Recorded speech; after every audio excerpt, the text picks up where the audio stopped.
নমস্কার শ্রোতা বন্ধুরা, স্বাগত জানাই আপনাদের গল্পের আসরে। অসংখ্য ধন্যবাদ যে আপনারা নিখিলেশ সিরিজটিকে এতটা ভালোবাসা দিচ্ছেন।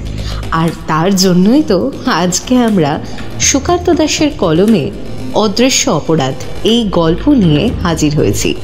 নিখিলেশ সিরিজের একটি রহস্য রোমাঞ্চকর গল্প অদৃশ্য অপরাধ। আশা করি আপনাদের সবার এই গল্পটি ভালো লাগবে এবং গল্পটি শোনার পর কেমন লাগলো সেটা কিন্তু কমেন্টে জানাতে ভুলবেন না এবং সাবস্ক্রাইব করতেও ভুলবেন না। তাহলে আর বেশি কথা না বলে শুরু করা যাক আমাদের আজকের এই নিবেদন।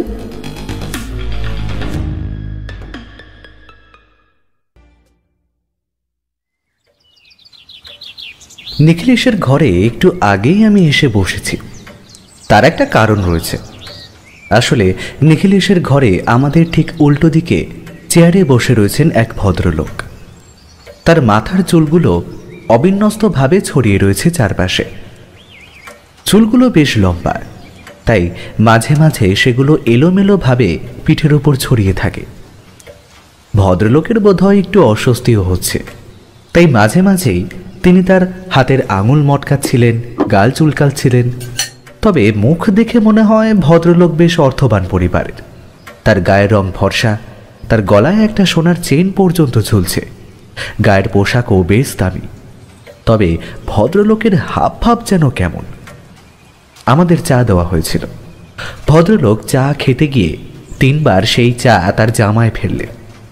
তারপর অর্ধেকটা চা খেয়ে বাকিটুকু টেবিলের উপর একপাশে রেখেই দিলেন। নিখিলেশ কিছু বলছিল না, চুপ করে ভদ্রলোককে লক্ষ্য করছিল।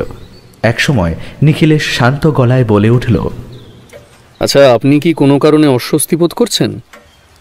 যদি কোনো সমস্যা হয়ে থাকে সেটা আপনি বলতে পারেন। প্রয়োজন হলে আমরা অন্য কোথাও গিয়েও কথা বলতে পারি। ভদ্রলোক কিন্তু প্রথমে কোনো কথাই বললেন না। একবার আমার দিকে আর একবার নিখিলেশের দিকে ইতস্তত করে তাকিয়ে রইলেন। তারপর আর একটু সময় নিয়ে বললেন, আমার বাড়ির পোষা টিয়া পাখিটাকে কেউ চুরি করে নিয়ে গেছে নিখিলেশ বাবু। কথাটার মধ্যে তেমন কিছুই নেই, কিন্তু ভদ্রলোক এমনভাবে কথাটা বললেন আর তারপরেই নিখিলেশের দিকে অদ্ভুতভাবে তাকিয়ে রইলেন। কিন্তু এরপরেই লোকটা কেমন যেন বদলে গেলেন। তারপর চুপ করে চেয়ারে বসে চায়ের কাপটা ভালো করে প্লেটের উপর তুলে রেখে শান্ত গলাতে বললেন, আসলে হয়েছেটা কি নিখিলেশ বাবু, আমার বাড়ির ওই ময়না পাখিটা চুরি যাওয়ার পর থেকে আমার মনটা কেমন যেন খারাপ হয়ে আছে। তাই কি বলতে কি বলে ফেলি। আমি আসলে এসেছি আপনার কাছে একটা বিশেষ কারণে। আমার বাড়িতে থাকা একটা মূর্তি বেশ কিছুদিন হলো খুঁজে পাওয়া যাচ্ছে না। মূর্তিটা সোনার, তবে সেই হিসেবে মূর্তিটার দাম তার চেয়েও বেশি। আমি চাই নিখিলেশ বাবু আপনি আমার মূর্তিটা খুঁজে বার করে দিন। আর আমার বাড়ি থেকে মূর্তিটা কে চুরি করলো সেটাও আমার জানা দরকার। একটানা এতগুলো কথা বলে ভদ্রলোক হঠাৎ করেই চুপ করে গেলেন। নিখিলেশ সবকিছু মন দিয়ে শুনছিল, আর এটাও বুঝতে পারছিলাম যে নিখিলেশ ভদ্রলোককে ভালো করে লক্ষ্য করে চলেছে। তার মানে আপনার বাড়ির পূর্বপুরুষের কোনো একটা সম্পত্তি, সোনার মূর্তি, আপনার বাড়ি থেকে চুরি হয়েছে, তাই তো রামমোহনবাবু? শুধু তাই নয়, তার সাথে আমার বাড়ি থেকে আমার পোষা ময়না পাখিটাও চুরি হয়ে গেছে। কিন্তু নিখিলেশ বাবু, আমার ময়নাটাকে চুরি করে নিয়ে গেল কেন? আর আমার বাড়িতে এসে সোনার মূর্তিটা কে চুরি করবে? আপনার কাউকে সন্দেহ হয় না? মানে আপনার বাড়িতে যারা আছে কিংবা বাড়িতে যারা আসে তাদের মধ্যে কেউ এই কাজটা করতে পারে? তাছাড়া একটা পাখিকে কেন কেউ? আমার ময়না পাখিটা নিখিলেশ বাবু সবার থেকে আলাদা। ও সব কিছু বুঝতে পারতো। আমার কথা তো বুঝতে পারতোই, বাকিদের কথাও বুঝতে পারতো। যেদিন সোনার মূর্তিটা চুরি হয় সেদিন যদি পাখিটা থাকতো তাহলে হয়তো চুরিটাই হতো না। আমার মনে হয় ওই কারণেই পাখিটাকে কেউ সরিয়ে দিয়েছে। কিন্তু আপনি এতটা নিশ্চিতভাবে বলছেন কি করে যে চুরির জন্যই পাখিটাকে সরিয়ে দেওয়া হয়েছে? পাখিটা তো নিজেও তো উড়ে কোথাও চলে যেতে পারে। রামমোহন বাবু হাসলেন। তার মুখে হাসিটা কেমন যেন অদ্ভুত বলে মনে হলো। কপালের ভুরজোড়া সামান্য কুঁচকে এলো। গোটা শরীর দুলিয়ে তিনি হাসতে হাসতে বললেন, আপনি জানেন না অমরজিৎ, পাখিটা যদি আমি আমার বাড়িতে ছেড়েও রাখতাম তাহলেও সে কোথাও চলে যেত না। মাঝে মাঝে বাইরে যেত বটে, তবে আবার ফিরে আসতো। 5 বছর ধরে পোষা পাখি। অর্থাৎ আপনি চাইছেন আমি আপনার সোনার মূর্তির রহস্যটা নিয়ে তদন্ত করি, আর আপনার মনে হচ্ছে পাখি হারিয়ে যাওয়ার সঙ্গেই চুরির সম্পর্কও রয়েছে। শুধু চুরি নয়, আমার মনে হয় চুরি করার পরিকল্পনাটার জন্যই ওরা পাখিটাকে সরিয়ে ফেলেছে। আমার আদরের মনু, আমার পাখিটাকে আমি মনু বলে ডাকতাম। আমার বাড়ির লোকেরাও তাকে ওই নামেই ডাকতো। কোথায় আছে এখন সে? আদৌ কি বেঁচে আছে কি না কিছুই জানি না। মাঝে মাঝে পশু পাখিদের সাথে মানুষের একটা সম্পর্ক গড়ে ওঠে, সেটা আমি জানি।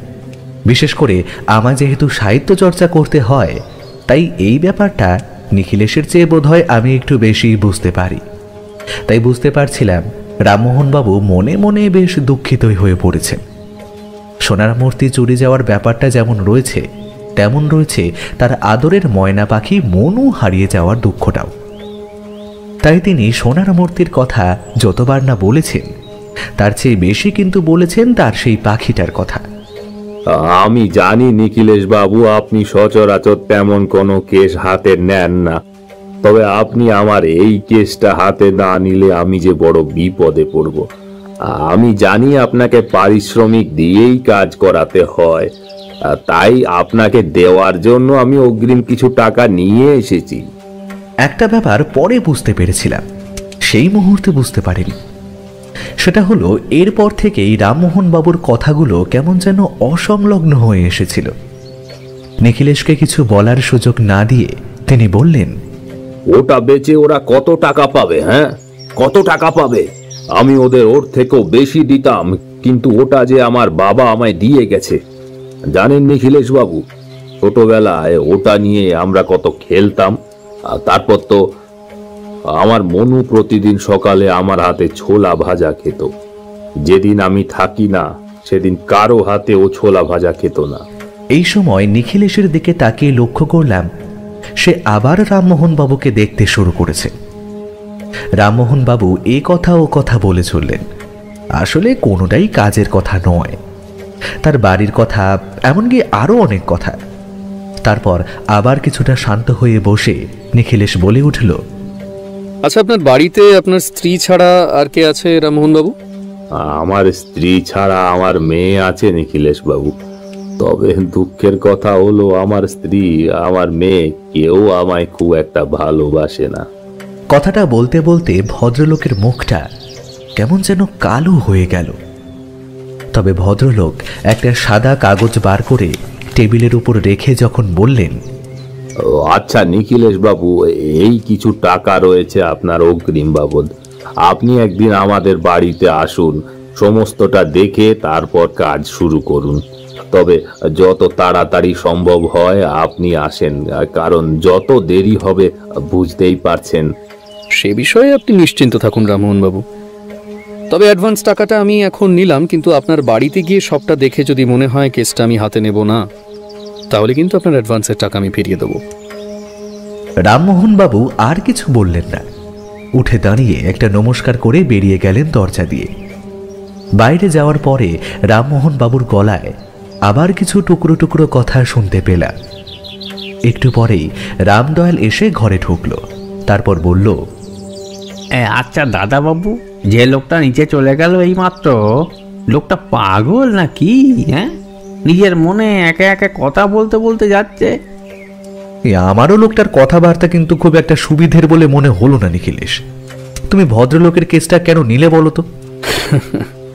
অমরজিৎ, তুমি হয়তো ভুলে যাচ্ছ, আসলে মানসিক রোগী হয় দু ধরনের। একজন যার মানসিক বিকৃতি ঘটেছে, অর্থাৎ সবসময় সে একই অবস্থার মধ্যে রয়েছে, আর একজন যে বিশেষ বিশেষ অবস্থায় নিজের মানসিক ভারসাম্য হারিয়ে ফেলে। তারপর আবার সময় অতিক্রম হয়ে গেলে সেই সত্তা ফিরে আসে। ভদ্রলোক যদি দ্বিতীয় পর্যায়ের মানুষ হয় তাহলে তার কেসটা হাতে নিতে আমাদের কোনো আপত্তি নেই। আর তিনি যেই পর্যায়েরই হোক না কেন, কেসটা যদি সত্যি হয় তাহলে সেটা হাতে নিতে সমস্যা কোথায়? ভদ্রলোকের সাথে না হয় তার বাড়িতে গিয়ে এবং তার বাড়ির লোকের সাথে কথা বলে জানা যাবে। আমি চুপ করে রইলাম। রামদয়াল একটু পরেই ঘর থেকে বেরিয়ে যেতেই আমি বললাম, কি মনে হচ্ছে তোমার? ওই যে ভদ্রলোক সোনার মূর্তির সাথে তার ময়না পাখির হারিয়ে যাওয়া কথা বলছে, সেটা কি সত্যি? এখন থেকে কিছুই অনুমান করা সম্ভব নয়। প্রথমে আমাদের ওই বাড়িতে যেতে হবে, তারপর সমস্যাটা ভালো করে দেখতে হবে, বুঝতে হবে, তারপর কোনো একটা ধারণা করা যাবে। নয়তো শুধু শুধু এখন ধারণা করলে পরে তা বদলাতে পারে। আচ্ছা, সোনার মূর্তিটা তো বুঝতে পারছি যে ওটা দামি, কিন্তু ময়নাটা আসলে অনেক দিনের পুরনো। তাই কি ভদ্রলোক অতটা ভেঙে পড়েছেন? হতে পারে, আবার এটাও হতে পারে ভদ্রলোক সত্যিই হয়তো মানসিক বিকারগ্রস্ত। কিছু কিছু সময় তার এই সমস্যাটা দেখা যায়, আর তিনি যখন নিজের ঘরে মনু মানে ভদ্রলোকের ওই ময়নাকে দেখতে পাননি তখন এমন কিছু একটা ধারণা করে নিয়েছেন। কিন্তু সেক্ষেত্রে সমস্যা হচ্ছে সোনার মূর্তিটা, সেটা ঘর থেকে চুরি যায় যদি, তাহলে সেটা চুরি করলো কে? নিখিলেশের সাথে সেদিন আর এই বিষয় নিয়ে খুব বেশি কথা হলো না। একটু পরেই নিজে উঠে কোথায় যেন বেরিয়ে পড়ল। যতদূর জানি নিখিলেশ গেছে দাসবাবুর কাছে থানায়। আগের একটা কেস শেষ পর্যায়ে চলছে, অপরাধীকে প্রায় ধরে ফেলা হয়েছে এমন অবস্থা। তবে এটা জানি কাল সকালেই নিখিলেশ রামমোহন বাবুর বাড়িতে গিয়ে পৌঁছবে। তেমনটাই হলো। পরদিন সকালে নিখিলেশ চা খেতে খেতে বলল, চলো অমরজিৎ, রামমোহন বাবুর বাড়ি একবার ঘুরে আসা যাক। ভদ্রলোক কেসের জন্য অগ্রিম টাকা দিয়ে গেছেন, তাছাড়া তিনি যে সমস্যায় রয়েছেন সেটা তো তার অবস্থা দেখেই বোঝা যাচ্ছে। তুমি যাবে তো? না, এখন আমার হাতে তেমন কোনো কাজ নেই, তোমার সঙ্গে যাওয়া যেতেই পারে। আর কেসটা যখন হাতে নিয়েই নিয়েছো তখন প্রথম থেকে দেখাটাই ভালো। রামমোহন বাবু তার বাড়ির ঠিকানা আমাদের দিয়েই দিয়েছিলেন, তবে তার বাড়িটা কলকাতার একটু বাইরের দিকে। ঠিকানা মতো আমাদের গিয়ে পৌঁছতে প্রায় দুপুর হয়ে গেল। বাড়িটা দোতলা, তবে বেশ পুরনো ধরনের, তা দেখে বোঝা যায়। এই বাড়িটা কম করে হলেও আজ থেকে 50-60 বছর আগে তৈরি করা হয়েছে। বড় দরজাটা খুলে আমরা বাড়ির ভেতরে সামনের ছোট্ট উঠোন মতো জায়গাটা দিয়ে এগিয়ে যেতে একজনকে দেখা গেল। তার পরনে সাদা রঙের একটা জামা, ধুতি আর কাঁধে একটা গামছা। আমাদের দেখে একটু কৌতূহলী হয়ে গিয়ে বলল, কাকে চাই? আমরা আসলে রামমোহন বাবুর সঙ্গে দেখা করতে এসেছি। উনি কাল আমার কাছে গিয়েছিলেন, ওনার বাড়ি থেকে একটা সোনার মূর্তি চুরি গেছে সেই ব্যাপারে। নিখিলেশকে আর কিছু বলতে হলো না। লোকটা এগিয়ে এসে বলল, ও, আপনারা কলকাতা থেকে আসছেন গোয়েন্দা? নিখিলেশ সামান্য হেসে যে উত্তরটা দিল, সেই উত্তরটা আমাকে প্রায়ই শুনতে হয়। নিখিলেশ বলে উঠল, ক্ষমা করবেন, আমি আসলে নিজেকে গোয়েন্দা বলে কখনোই দাবি করি না। আমি আসলে একজন সাধারণ মানুষ, তবে রহস্যের ব্যাপারগুলো আমায় একটু আকর্ষণ করে, তাই রহস্য উন্মোচনের চেষ্টা করি। আমি নিজেকে একজন রহস্য সন্ধানী বলতেই ভালোবাসি। আসুন আসুন বাবুরা, আপনারা ভেতরে আসুন। ভেতরে গিয়ে আমরা একতলার একটা বসার জায়গায় বসলাম। পাশাপাশি কয়েকটা চেয়ার রাখা রয়েছে। সামনে একটা বড় গোল টেবিল দেখে মনে হয় এটাই খাওয়ার জায়গা। সেখানে বসতে নিত্যানন্দ নামের কাজের লোকটি ভেতরে গিয়ে এক ভদ্র মহিলাকে খবর দিয়ে এলো। তিনি এসেই আমাদের নমস্কার করে বললেন, নমস্কার নিখিলেশ বাবু, নমস্কার। উনি আপনাদের কথা বলেছিলেন যে আপনারা আজ আসবেন। উনি উপরের ঘরে আছে। আসলে ওনার শরীরটা খুব একটা ভালো যাচ্ছে না। সে কি, রামমোহন বাবুর আবার কি হয়েছে? বিকেল থেকে একটু জ্বর মতো হয়েছে। তবে উনি যদি শোনেন আপনারা এসেছেন তাহলে উনি নিচে আসতে চাইবেন। তার চেয়ে বরং আপনারা চলুন ওপরে, ওনার ঘরে গিয়ে বসবেন না হয়। সেটাই ভালো হবে। আচ্ছা, আপনার নামটা? আমি কাবেরী দত্ত। উনি আসলে আমার স্বামী। সত্যি বলতে বাড়ি থেকে সোনার ওই লক্ষ্মী মূর্তিটা চুরি যাওয়ার পর থেকে আমরা সকলেই চিন্তিত রয়েছি। রামমোহনবাবু জানিয়েছেন সোনার মূর্তিটা চলে যাওয়ার আগে এই বাড়ি থেকে নাকি একটা ময়না পাখিও চুরি গিয়েছে। ব্যাপারটা কি সত্যি? কাবেরী দত্তের মুখে একটু ম্লান ছায়া দেখা গেল। তিনি বললেন, উনি আমাকেও ব্যাপারটা বলেছেন, কিন্তু শুধু শুধু একটা পাখিকে কেউ চুরি করতে যাবে কেন সেটা আমি বুঝতে পারছি না। সোনার লক্ষ্মী মূর্তিটা চুরি করে না হয় লাভ আছে, কিন্তু পাখিটা কেন? নিখিলেশ উঠে পড়েছিল। ভদ্রমহিলা উঠে পড়লেন। আমরা তিনজন মিলে উঠে সিঁড়ি দিয়ে দোতলার একটা ঘরে গিয়ে ঢুকলাম।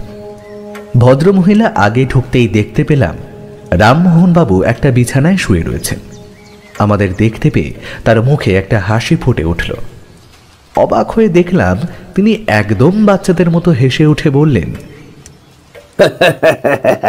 এই তো গোয়েন্দা এসে পড়েছে, এবার আমার মনুকে খুঁজে পাওয়া যাবে। ওনারা অনেকটা দূর থেকে এসেছেন, আগে বসতে দাও, তারপর কথাবার্তা বলো না হয়। আপনারা বসুন নিখিলেশ বাবু, আমি আপনাদের জন্য চায়ের ব্যবস্থা করছি। ভদ্রমহিলা বেরিয়ে যেতেই রামমোহন বাবু গলা নামিয়ে বললেন, আমার মনুকে যে চুরি করেছে সেটা কেউ বিশ্বাস করতে চায় না। সবাই সোনার মূর্তিটা নিয়ে পড়ে আছে, আমার মনের কথা কেউ ভাবেই না। আপনি আপনি চিন্তা করবেন না, আমি এসে পড়েছি। আমি বলছি, আপনি আর চিন্তা করবেন না। আমি আপনার মনুকে ঠিক খুঁজে বার করে দেবো। তবে তার আগে কয়েকটা কথা আমার জানা দরকার। আপনার মনু মানে পাখিটা ঠিক কোথায় থাকতো? ওই যে ঘরের কোনায় দেখুন পাখির খাঁচাটা পড়ে আছে, ওখানেই খাঁচাটা ঝোলানো থাকতো। মাঝে মাঝে পাখিটাকে খাঁচা থেকে বার করে ছেড়েই রাখতাম, আমার মেয়ে পাখিটার সঙ্গে খেলা করত। পাখিটা যে চুরি হয়েছে সেটা আপনি কখন জানতে পারলেন? মূর্তিটা চুরি হওয়ার 3 দিন আগে সকালবেলা উঠে আমার মনুকে আর দেখতে পেলাম না। কত ডাকলাম কিন্তু তার কথা কেউ বলতে পারলো না। কাবেরীও বলতে পারলো না, আমার মেয়েও বলতে পারলো না, নিত্যানন্দও বলতে পারলো না। তারপরেই বুঝতে পারলাম আমার মনুকে কেউ চুরি করে নিয়ে গেছে। ও একা একা বাড়ি থেকে কোথাও যায় না নিখিলেশ বাবু। এখানে আসার আগেই নিখিলেশ আমায় ভালো করে বলে দিয়েছিল সবকিছু। আমি যেন সমস্ত কিছু ভালোভাবে লক্ষ্য করি, কোনো কথা প্রয়োজন ছাড়া যেন না বলি। তাই আমি আমার কাজটা করে যেতে লাগলাম। এই ঘরে বিছানার পাশে একটা জানলা, তার পাশে একটা টেবিলের ওপর জলের বোতল এবং কিছু ওষুধপত্র। ঘরের চারপাশে তেমন কিছুই নেই। একটা আলনা, একটা পাখির জন্য খাঁচা, আর তাছাড়া একটা আলমারি রয়েছে। ঘরের শেষের দিকের দেওয়ালে কয়েকটা ছবি টাঙানো রয়েছে, তার মধ্যে রামমোহন বাবুর নিজেরও একটা ছবি আছে। আচ্ছা, এবার আপনি আমাকে সোনার লক্ষ্মী মূর্তিটার কথা বলুন। ওই লক্ষ্মী মূর্তিটা আসলে আপনি কোথায় পেয়েছিলেন? মানে বুঝতে পারছি সেটা আপনার কোনো পূর্বপুরুষের সম্পত্তি, তবে সেটা কি আপনার বাবা আপনাকে দিয়ে গিয়েছিলেন? ওটা আমার বাবাই আমায় দিয়ে গিয়েছিলেন। ওটা থাকতো এ ঘরের পাশের ঘরের একটা আলমারিতে। ওই মূর্তিটা আমার ঠাকুরদা কিনেছিলেন। ঠাকুরদার সুদে টাকা খাটানোর ব্যবসা ছিল। সে সময় ব্যবসা করে ঠাকুরদা অনেক টাকাই রোজগার করেছিল। তখন অনেকেই টাকা নিয়ে গিয়ে আর ফেরত দিতে পারতো না, তখন কিছু দামি জিনিস তারা দিয়ে যেত। ওভাবেই ঠাকুরদা এই মূর্তিটা পেয়েছিলেন। অনেক কম টাকাতেই ওই মূর্তিটা ঠাকুরদা এ বাড়িতে নিয়ে এসেছিলেন, আর সেটা আর বিক্রি করেননি। পরে ওটা আমাদের সম্পত্তি হয়ে যায়। তবে শোনা যায় ওই সোনার মূর্তি নাকি আসলে কোনো রাজার সম্পত্তি ছিল। তারপর কয়েক হাত ঘুরে সেটা আমার ঠাকুরদার কাছে এসে পৌঁছায়। ওই সোনার মূর্তিটা যে আপনাদের ওই ঘরে আলমারির মধ্যে থাকে, সে কথাটা আপনার বাড়ির লোক ছাড়া আর কে কে জানতো? বাড়ির লোক ছাড়া তো অনেকেই জানতো। আমাদের বাড়িতে কেউ এলে তাকে ওই মূর্তিটা দেখানো হতো। এমনকি আমি যখন হাসপাতালে। কথাটা বলতে বলতে রামমোহন বাবু চুপ করে গেলেন। পেছনে তাকিয়ে দেখলাম ততক্ষণে কাবেরী দত্ত চা নিয়ে এসেছেন আমাদের জন্য। রামমোহন বাবু চুপ করে রইলেন। কাবেরী দত্ত আমাদের সামনে চা রেখে তারপর রামমোহন বাবুর দিকে একটা অদ্ভুত দৃষ্টি দিয়ে তাকিয়ে আবার বাইরে চলে গেলেন। চা খেতে খেতে রামমোহন বাবু চুপ করে আছেন দেখে নিখিলেশ বলে উঠল, আমার বাড়িতে আপনাকে যে প্রশ্নটা করেছিলাম এখনো সেই প্রশ্নটাই করব। আপনার কি কাউকে সন্দেহ হয় ওই মূর্তিটা কেউ নিতে পারে বলে আপনার মনে হয়? ওই নিত্যানন্দ মূর্তিটা নিতে পারে। ওর যে মূর্তিটার ওপর অনেক লোভ ছিল, কিন্তু নিত্যানন্দ দোতলায় সহজে আসে না। তাই দোতলায় এসে ও কখন মূর্তিটা নিয়ে গেছে সেটা জানি না। রাতের বেলা ও বাড়িতেও থাকে না। মূর্তিটা যে আলমারিতে নেই সেটা প্রথম কে দেখেছিল? আমার স্ত্রী কাবেরী কোনো একটা কাজে সে আলমারি খুলেছিল, তখন সে দেখে মূর্তিটা যে বাক্সের মধ্যে থাকে সেখানে আর ওটা নেই। দেখে সে আমায় জানায়, তারপর সব জায়গাতেই খোঁজা হয় কিন্তু কোথাও পাওয়া যায় না। তারপরে আমার মনে হয় মনু হারিয়ে যাওয়ার সাথে মূর্তি হারানোর সম্পর্ক আছে। নিখিলেশ গম্ভীর মুখে চা খেতে লাগলো। রামমোহনবাবু চুপ করে রইলেন। এই চুপ করে থাকার অবস্থাটা আমার মোটেই ভালো লাগছিল না। আমি জানলা দিয়ে বাইরে তাকালাম। এই ঘরটা থেকে বাইরের দিকে জানলা দিয়ে তাকালে বাড়ির পেছনের পাঁচিলটা দেখা যায়। তারপরে আরো কয়েকটা ছোটখাটো বাড়ি রয়েছে। দেখুন রামমোহনবাবু, এভাবে তো কিছুতেই এগোনো যাবে না। নিত্যানন্দের সঙ্গে আমরা একবার কথা বলতে পারি বটে, তবে আমার মনে হয় আপনি বাইরের কাউকে ওই মূর্তির ব্যাপারে বলেছিলেন। তাদের মধ্যে কেউ যদি এই কাজটা করে থাকে। রামমোহনবাবু যেন কিছু একটা বলতে গিয়েও চুপ করে রইলেন। আমি বুঝতে পারছিলাম তিনি কিছু একটা বলতে চাইছেন, কিন্তু কোনো একটা কারণে তিনি সেটা বলতে পারছেন না। একটু পরে নিখিলেশ বলে উঠল, আপনার শরীর অসুস্থ, আপনি এখন বিশ্রাম করুন রামমোহনবাবু। আমরা না হয় আপনার সাথে আবার পরে কথা বলবো। আমি আপনার স্ত্রী এবং নিত্যানন্দের সাথে একবার কথা বলে নিচ্ছি, আর আপনার কেসটা আমি হাতে নিচ্ছি। রামমোহনবাবুর দুটো চোখ খুশিতে উজ্জ্বল হয়ে উঠল। তিনি বললেন, নিচ্ছেন তো নিখিলেশ বাবু, নিচ্ছেন তো? আপনি যখন নিচ্ছেন তখন আমার আর কোনো চিন্তা নেই। রামমোহনবাবুকে বিশ্রাম করতে দিয়ে আমরা নিচে নেমে এলাম। দেখলাম নিচে বসার জায়গায় চেয়ারে বসে রয়েছেন কাবেরী দত্ত এবং তার পাশে বছর 15-16 একটি মেয়ে। বোধহয় এটাই রামমোহনবাবুর মেয়ে। আমরা নেমে আসতেই কাবেরী দত্ত সামান্য হাসার চেষ্টা করে বললেন, কথা হলো নিখিলেশ বাবু? তিনি কি কিছু বললেন? নিখিলেশ হঠাৎ করেই প্রসঙ্গ বদলে এমন একটা কথা বলে বসল যেটা শুনে আমি অবাক হয়ে গেলাম। রামমোহনবাবুর কি কঠিন কোনো রোগ হয়েছে? এমন কোনো রোগ যার জন্য তাকে হাসপাতালে অন্তত বছরখানেক কাটাতে হয়েছিল? কাবেরী দত্ত নিখিলেশের কথা শুনে কেমন যেন অবাক হলেন। তারপর একটু আমতা আমতা করেই বললেন, আসলে একটা একটা ব্যাপার রয়েছে নিখিলেশ বাবু, মানে। কাবেরী দত্তের কথা শেষ হওয়ার আগেই তার পাশে বসে থাকা মেয়েটি বলে উঠল, বাবা 2 বছর পাগলা গারদে ছিল। কথাটা শুনে আমি কেমন যেন চমকে উঠলাম। কাবেরী দত্তের মুখটা নিচু হয়ে এলো। নিখিলেশ কিন্তু শান্তভাবেই বলল, উনি যখন আমার বাড়িতে প্রথম গিয়েছিলেন তখনই কিন্তু ব্যাপারটা আমরা ধারণা করতে পেরেছিলাম। আর এখন ওনার বিছানার পাশে ওষুধগুলো দেখে এবং আরও কয়েকটা ব্যাপার দেখে আমার খটকাটা লেগেছে যে উনি নিশ্চয়ই অন্তত বছরখানেক হাসপাতালে ছিলেন। আসলে ওনার বাবা মারা যাওয়ার পর থেকে মানসিকভাবে অনেকটা দুর্বল হয়ে পড়েছিলেন। তারপর আমার মেয়ের দুর্ঘটনার পরে ব্যাপারটা বাড়াবাড়ি রকমের হয়ে যায়। তখন আমরা আর উপায়ন্তর না দেখে ওনাকে মানসিক হাসপাতালে বছর 2 রাখতে বাধ্য হই। তবে এখন তিনি অনেকটা সুস্থ হয়েছেন। মাঝে মাঝে কোনো বিষয় নিয়ে উত্তেজিত হয়ে পড়লে তখন ব্যাপারটা আবার দেখা যায়, তবে এখন খানিকটা ভালোই আছেন। দেখুন, ওনার কাছ থেকে তো এই কেসের ব্যাপারে তেমন কিছুই জানা গেল না। আপনাদের বাড়ি থেকে সোনার লক্ষ্মী মূর্তি আর আপনাদের বাড়ির পোষা ময়না পাখি চুরি গিয়েছে। এই ব্যাপারটা নিয়ে তদন্ত করতে গেলে আমার কয়েকটা কথা জানা দরকার। যেদিন ওই পাখিটা চুরি যায় তার আগে আপনার বাড়িতে বাইরের কেউ এসেছিল? না, আমাদের বাড়িতে বাইরের কেউ তো খুব একটা আসে না। যা আসতো তাও বছর কয়েক আগে পর্যন্ত। ওনার এমন অবস্থা হবার পর থেকে খুব একটা লোক আসেনি। বাড়ির কাজের লোক নিত্যানন্দকে আপনি দেখেছেন। তাছাড়া বাইরের লোক বলতে আমার দাদা মাঝে মাঝে আসে, তবে মাস 6 মধ্যে সে এখানে আসেনি।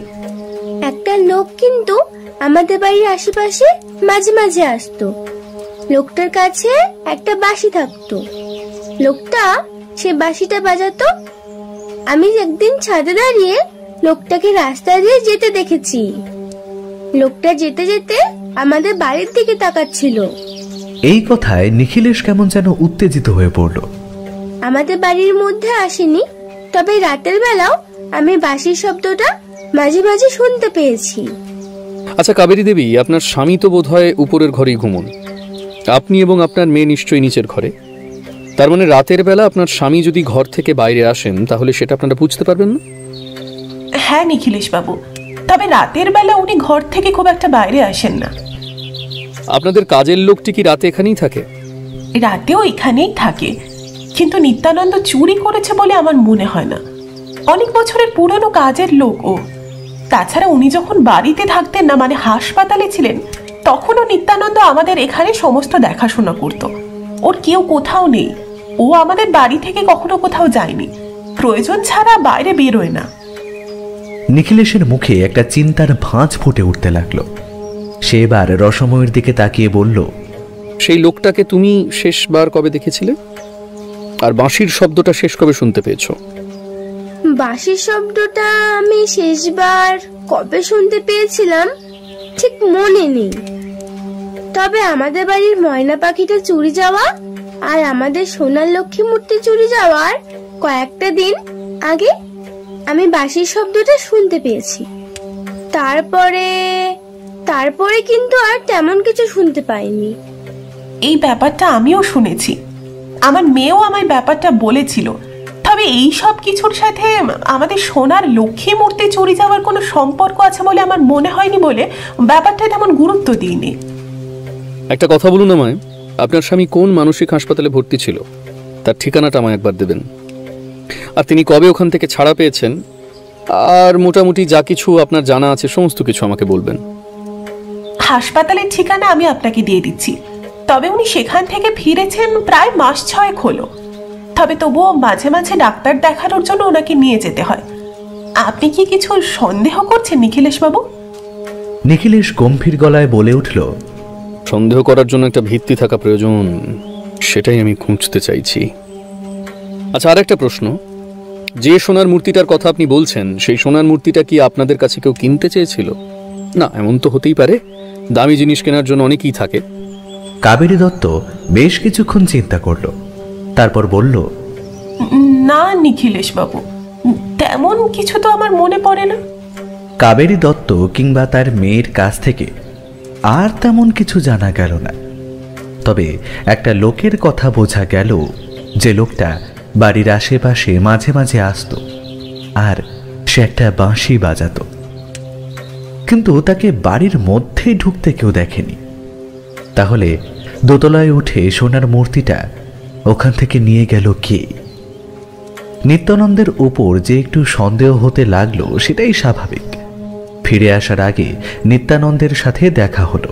নিখিলেশ বলল, নিত্যানন্দ, একটা কথা বলো তো, তোমার কি মনে হয় ওই সোনার মূর্তিটা দোতলার ঘরের ভেতরের আলমারি থেকে কেউ বার করে নিয়ে চলে যেতে পারে?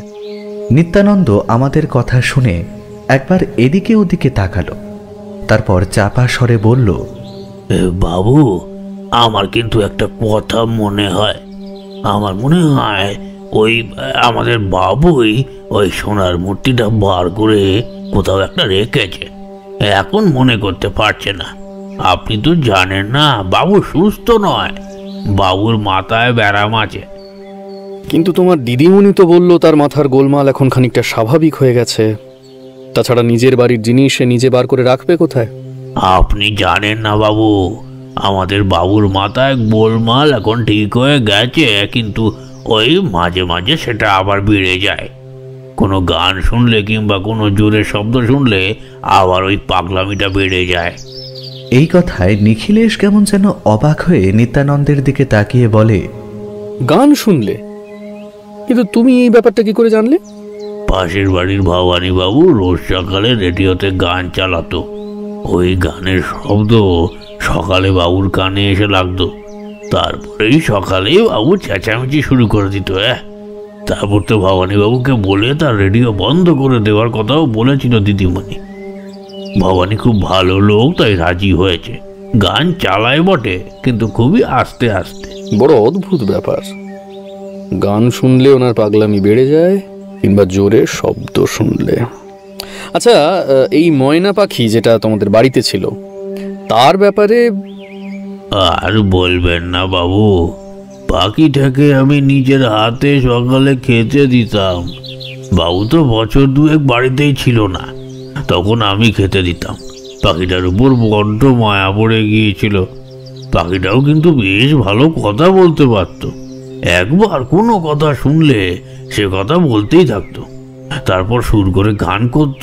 কত ভালোই না ছিল। নিখিলেশ কিছু বলল না, কিছু যেন একটা সে মনে মনে ভেবে চলেছে। তবে আমি জানি যতক্ষণ না নিজে থেকে সেটা সে বলবে ততক্ষণ তার কাছ থেকে সেই কথা বার করা যাবে না।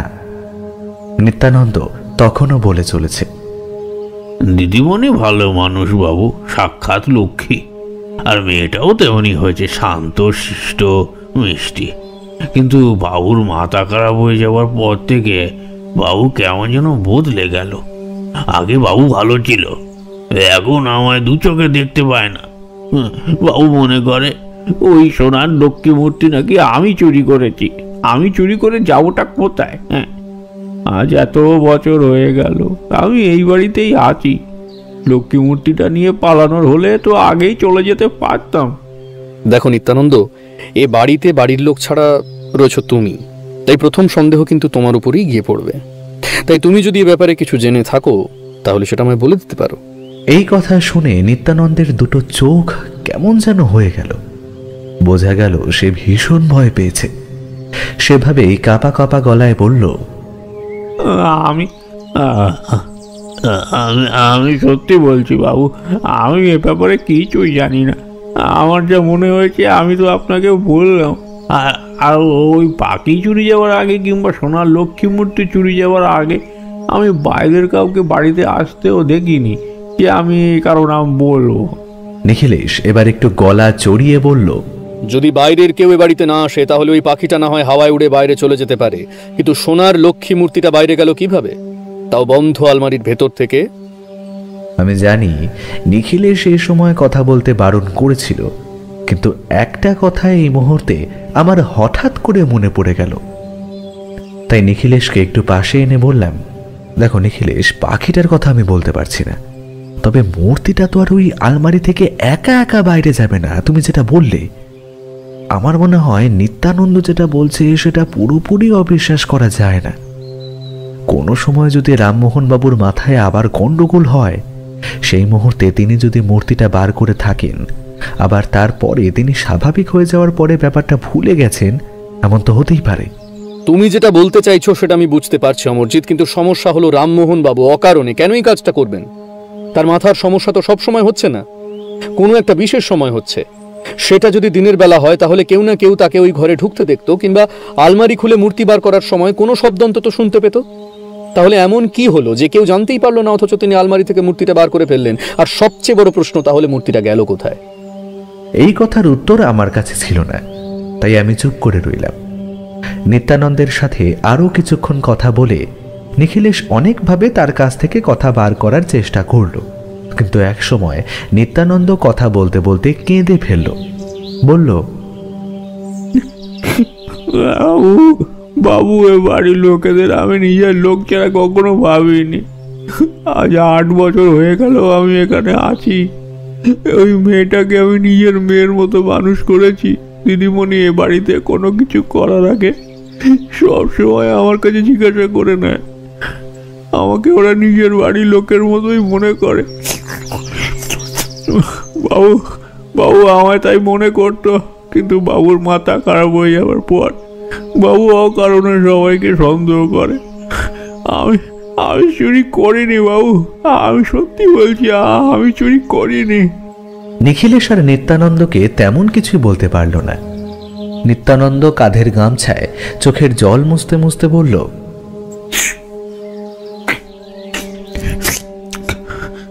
বাবু, আমার যদি কিছু মনে পড়ে আমি ঠিক দিদিমণিকে নিয়ে আপনাকে বলে দেব। আপনি ওই সোনার লক্ষ্মী মূর্তিটা খোঁজার চেষ্টা করুন, বাবুর মনেও ঠিক ফিরে আসবে। এরপর আর কোনো কথাই হলো না। আমি আর নিখিলেশ বাড়িতে ফিরে এলাম। তবে বাড়ি ফেরার পরে নিখিলেশ বিকেলের দিকে কোথায় যেন একটা বেরিয়ে পড়েছিল। সে ব্যাপারে আমায় কিছুই বলেনি। আমি বুঝতে পারছিলাম নিখিলেশ কেসটা নিয়ে গভীরভাবে ভেবে চলেছে। আমিও ভাবছিলাম, তবে মনের মধ্যে দুটো প্রশ্ন ছিল। প্রথম, আমি যেটা এখনো পর্যন্ত বুঝতে পারছিলাম না সেটা হলো আসলে নিখিলেশ কাকে সন্দেহ করছে। ওই সোনার মূর্তিটা চুরি করলো কে? নিত্যানন্দ, নাকি রামমোহন বাবু, নাকি অন্য কেউ?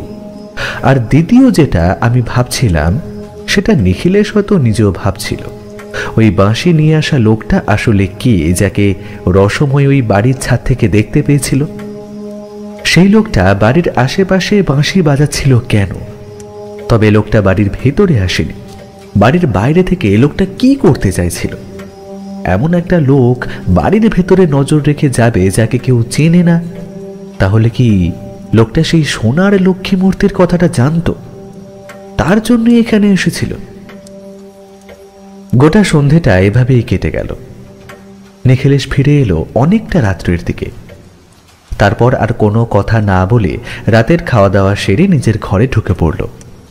আমি বুঝতে পারলাম সে এখন কেসটা নিয়ে গভীরভাবে ভাববে, তাই আমিও সময় নষ্ট না করে আমার আগের কেসের ব্যাপারটা লিখে রাখতে শুরু করলাম। পরদিন সকালে নিখিলেশের কাছে একটা টেলিফোন এলো।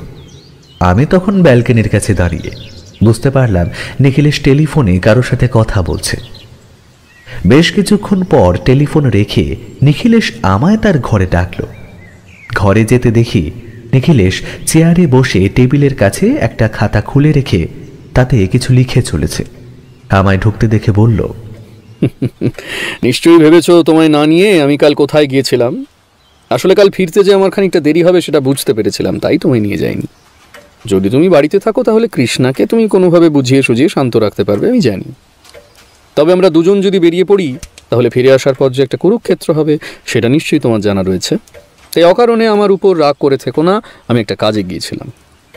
তবে তবে কাজটা অর্ধেকটা হয়েছে।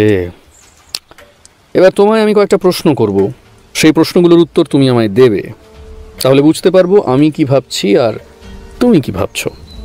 আমার মনেও কয়েকটা প্রশ্ন এসেছে নিখিলেশ, সেগুলো না হয় তোমায় বলবো, তবে আগে তোমারগুলো শুনি। আমি জানি অমরজিৎ, তুমি নিজেও বেশ একজন রহস্য সন্ধানী হয়ে উঠতে শুরু করেছো। তোমার মনে প্রশ্ন এসেছে, তার মানে তুমি কিছু একটা ভাবতে চেষ্টা করছো। এটা সব সময় করবে। যখনই কোনো একটা কেসে আমরা হাত দেব তখনই নিজের মতো করে সবকিছু ভাবার চেষ্টা করবে। আমি যে সব সময় সবকিছু সঠিকভাবে ভেবে বার করতে পারবো সেটা তো হয় না। মাঝে মাঝে আমায় তোমার সাহায্য কিংবা কৃষ্ণার সাহায্যও নিতে হয়। তাই তুমি তোমার মতো ভাবতে থাকলে কোথাও না কোথাও গিয়ে আমাদের ভাবনাটা মিলে যাবে। এখন আগে আমার প্রশ্নগুলো শোনো। হ্যাঁ, বলো বলো। রামমোহনবাবুর বাড়িতে যে ওই সোনার লক্ষ্মী মূর্তি রয়েছে সে কথা রামমোহনবাবু বাইরের কাকে কাকে বলেছিলেন, এবং রামমোহনবাবু ছাড়া আর অন্য কেউ সে কথা অন্য কাউকে বলেছিল কিনা? রামমোহনবাবু নিশ্চয়ই বাইরের কাউকে বলেছিলেন, কারণ তিনি মানসিক ভারসাম্যহীন অবস্থায় হাসপাতালে ভর্তি ছিলেন। সেখানে থাকার সময় তিনি নিজের অজান্তে কাউকে কিছু বলে থাকতে পারেন। তাছাড়া ওই মূর্তি তো রামমোহনবাবুর ঠাকুরদার আমলের, তাই রামমোহনবাবুর বাবা কিংবা তার ঠাকুরদার কাছ থেকে কেউ জানতে পারলে সেটা আমরা জানতে পারবো না। এমনকি কাবেরী দেবী কিংবা রসময়ী কিংবা নিত্যানন্দের কাছ থেকেও নিজেদের অজান্তে কেউ জেনে থাকতে পারে। অর্থাৎ সেই মূর্তির ব্যাপারে অনেকেই জানতো। সবাইকে খুঁজে বার করা আমাদের পক্ষে অসম্ভব না হলেও বেশ কষ্টকর। এবার আমার দ্বিতীয় প্রশ্ন, রামমোহনবাবু কি পুরোপুরি সুস্থ অবস্থায় বাড়িতে এসেছিলেন, নাকি তার মধ্যে মানসিক ভারসাম্যহীনতার কোনো কোনো লক্ষণ বর্তমান ছিল? আমার মনে হয় এই ব্যাপারটা রামমোহনবাবু যে হাসপাতালে ছিলেন তাদের সাথে কথা বললে ভালো জানা যাবে। তবে আমার মনে হয় তার মধ্যে কিছুটা লক্ষণ ছিল, কারণ তিনি যখন আমাদের বাড়িতে এসেছিলেন তখন তুমি নিজেও দেখেছিলে যে তার আচরণ সামান্য অসংলগ্ন। তার বাড়িতেও অবশ্য সেটা আমরা দেখতে পেয়েছি। এমনকি কাবেরী দেবী, নিত্যানন্দ সকলেই একই কথাই বলছে। তৃতীয় প্রশ্ন, রামমোহনবাবু ওই যে বাঁশির সুর শুনতে পেতেন, সেই বাঁশির সুর কি তার মধ্যে কোনো পরিবর্তন করত?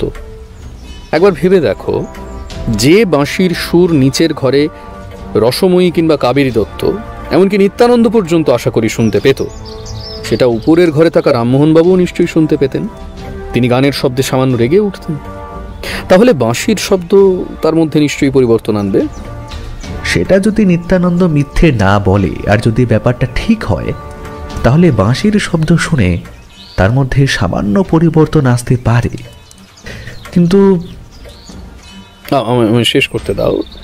আচ্ছা, রামমোহনবাবুর বাড়িতে যে ময়না পাখি অর্থাৎ মনু ছিল, সে কি নিজে থেকে কোথাও পালিয়ে গেছে, নাকি তাকে বাড়ি থেকে কেউ বার করে নিয়ে গেছে? একবার ভেবে দেখো, কেউ যদি তাকে খুন করার চেষ্টাও করে, তার মৃতদেহটা নিয়ে যাবে কেন? তার মানে তাকে কেউ সরিয়ে ফেলেছে। সে কে? ওই বাঁশি বাজানো লোকটা? কিন্তু সে বাড়ির ভিতরে ঢুকলো কখন? ব্যাপারটা আমি নিজেও কিছু ভেবে উঠতে পারিনি এখনো। তবে আমার মনে হয় ওই ময়না পাখিটা নিজেই কোথাও উড়ে চলে গেছে। এমনটা তো হতেই পারে, আর সেটাই সবচেয়ে স্বাভাবিক। শেষ প্রশ্ন, কাবেরী দত্ত এবং রামমোহন দত্তের মধ্যে সম্পর্কটা কেমন? নিত্যানন্দ বলেছে রামমোহনবাবু সবাইকেই সন্দেহ করেন। তাহলে আমরা যখন ও বাড়িতে ছিলাম, রামমোহনবাবু কিছু একটা বলতে গিয়ে কাবেরী দত্তকে দেখে চুপ করে গেলেন কেন? তিনি আমাদের এমন কি বলতে চাইছিলেন যেটা কাবেরী দেবীর সামনে বলা যাবে না? আমার মনে হয় তিনি হাসপাতালে থাকার কথাটাই বলতে যাচ্ছিলেন, আর তখনই কাবেরী দেবী চলে আসেন, আর তাই তিনি চুপ করে যান। নিখিলেশ খাতা বন্ধ করে আরাম কেদারায় হেলান দিল। তারপর আমার দিকে তাকিয়ে বলল, এবার বলো তোমার কঠিন প্রশ্নটা শুনি। আচ্ছা, তোমার কথা যদি সত্যি ধরে নিই, মানে রামমোহন বাবুর কোনো গান কিংবা শব্দে সামান্য সমস্যা হতো, তাহলে ওই বাঁশি বাজানো লোকটা সে কথা জানতে পারলো কিভাবে? সে কি বাঁশি বাজিয়ে রামমোহন বাবুকে উত্তেজিত করতে চাইছিল কোনো কারণে? আর সেটা যদি হতো, তাহলে তো সেটা কাবেরী দেবী কিংবা নিত্যানন্দ বুঝতে পারত। তিনি উত্তেজিত হয়ে পড়লে চেঁচামেচি করতেন। সেই কথা তো তারা কেউ বলেনি, এমনকি রামমোহন বাবু নিজেও তো আমাদের কিছু বলেননি। তুমি ভুলে যাচ্ছ অমরজিৎ, রামমোহন বাবুর মানসিক সমস্যা রয়েছে। তিনি কখন আমাদের কি বলছেন তিনি নিজেই হয়তো জানেন না। সে কথা বাদ দাও, আর কিছু মনে হচ্ছে তোমার? কি যেন একটা আমি ভাবছিলাম, কিন্তু সেই মুহূর্তে সেটা মনে পড়ছিল না। আসলে নিখিলেশের বলা এতগুলো কথার মধ্যে আমার মাথা কেমন যেন গুলিয়ে যাচ্ছিল। তবু বললাম, ওই লোকটা কি? আদেও কি ওই লোকটার সাথে সবকিছুর কোনো সম্পর্ক আছে, নাকি কোনো ভবঘুরে লোককে রসময় দেখতে পেয়েছিল? কারণ তার বয়স খুব একটা বেশিও নয়, আবার খুব একটা কমও নয়। হতেই পারে অকারণে সে ব্যাপারটাকে গুলিয়ে ফেলছে। রসময়ী যথেষ্ট বুদ্ধিমতী মেয়ে, সে অকারণে একটি কথাও বলেনি, প্রয়োজন ছাড়া কোনো উত্তেজনা দেখায়নি।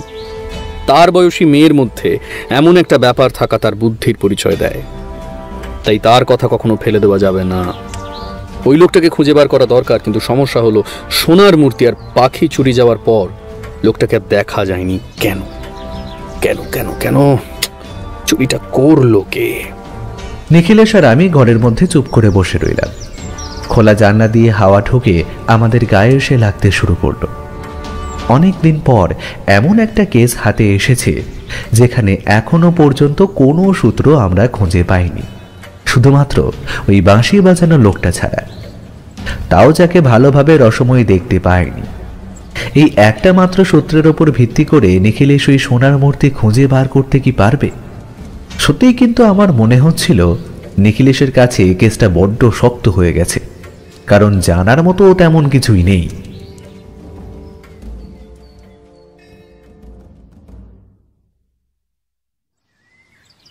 পরদিন সকালেও নিখিলেশ কোথাও বেরিয়ে পড়ার আগেই দাসবাবু এসে হাজির। দাসবাবুকে দেখে আমি অবাক হয়ে বললাম, কি ব্যাপার, কোনো নতুন কেস নাকি? কিন্তু এখন তো একটা কেস রয়েছে। অন্য কোনো কেস কিন্তু সে এখন নিতে পারবে বলে আমার তো মনে হয় না। আরে না না, আগের কেসের অপরাধী ধরা পড়েছে, সেই ব্যাপারটাই নিখিলেশবাবুকে জানাতে এলাম। উনি বলেছিলেন আমায় একবার আসতে, তাই। নিখিলেশ ঘরে ঢুকে বসতে বসতে বলল, আচ্ছা দাসবাবু, উত্তর কলকাতার দিকে একটা মানসিক হাসপাতাল রয়েছে না, কি যেন নাম ওটার? দাসবাবু নিখিলেশের কথা শুনে একবার হেসে উঠে বললেন, হ্যাঁ রয়েছে, কিন্তু নিখিলেশবাবু কাকে ভর্তি করাতে হবে? কি ব্যাপার বলুন তো, এখন মানসিক রোগীদের নিয়েও রহস্য সমাধান করছেন নাকি? দাসবাবু কোনো কিছু না জেনেই কথাটা বলেছিলেন। আমি সামান্য হেসে বলে উঠলাম, এর জন্যই বোধহয় বলে পুলিশের অনুমান করার ক্ষমতাটা অনেকটা প্রবল। দাসবাবু, আপনি কোনো কিছু না জেনেই কিন্তু বেশ ভালোই অনুমান করেছেন। আসলে নিখিলেশ এবার যে কেসটা নিয়ে পড়েছে সেটা একজন মানসিক রোগীকে নিয়ে। তবে এই কেসে এখনো পর্যন্ত কোনো সূত্র আমরা পাইনি। আমার কথা শুনে দাসবাবু একটু অবাক হয়ে গেলেন, তারপরে বললেন, তাই নাকি নিখিলেশবাবু? আচ্ছা, আপনি চিন্তা করবেন না, একদম যা যাবতীয় সাহায্যের দরকার আমি সব করব। এই মানসিক হাসপাতালের আমার দু একজন চেনা পরিচিত রয়েছে, তাই সেখান থেকে যতটা প্রয়োজন আমি আপনাকে তথ্য জোগাড় করে দেব। কিন্তু আপনি কবে যাবেন? আজকে? নিখিলেশ চেয়ারে হেলান দিয়ে কিছুক্ষণ ভাবল, তারপরে বলল, না দাসবাবু, আমার আজ যাওয়া হবে না, তবে কাল সকালের দিকে একবার যেতে পারি। আমি আগে থানায় যাব, তারপর আপনাকে নিয়েই না হয় সেখানে যাব, তাহলে আমার কাজের সুবিধে হবে। আমার সাথে অমরজিৎ থাকবে। আচ্ছা, আমার একটা অন্য কাজ রয়েছে জানেন, তা আপনার অপরাধী ধরা পড়েছে, এবার আমার মুক্তি। দাসবাবু একটু ইতস্তত করে বললেন, মানে মুক্তি কিনা সেটা ঠিক বলতে পারছি না। আপনার কথা মতো দুজনকে ধরার চেষ্টা করেছিলাম, তবে একজনকে ধরা গেছে আর একজনকে এখনো ধরা যায়নি। এবার তাকে না ধরা পর্যন্ত মানে। নিখিলেশ চেয়ারে হেলান দিল, তারপর বলল, এই তো সমস্যা হলো, এখন অপরাধী সজাগ হয়ে থাকবে, তাকে এত সহজে আর ধরা যাবে না। তবে একজনকে যখন ধরা গেছে তার মুখ থেকে সমস্ত কথাই আপনারা বার করতে পারবেন, আমাকে এই কেসে আর নাক গলাতে হবে না। আপনি সকালে থানাতেই থাকবেন, আমি কাল আসবো। দাসবাবু চলে যেতে আমি নিখিলেশকে বললাম, নিখিলেশ, আজ তুমি কোথায় যাবে বললে? আজকের দিনটা আমি অপেক্ষা করতে চাইছি। আসলে আজ সকালেই একবার কাবেরী দত্তকে টেলিফোন করেছিলাম, ওনার সাথে কথা বলে জানতে পারলাম রামমোহনবাবুর শরীর এখন খানিকটা সুস্থ হয়েছে। তাই আজ একবার রামমোহনবাবুর সাথে টেলিফোনে দুপুরের দিকে কথা বলে নেব, তারপর কাল সকালেই যাব, কারণ কাল সকালে মানসিক হাসপাতাল ছাড়াও আরও একটা জায়গায় যেতে হবে।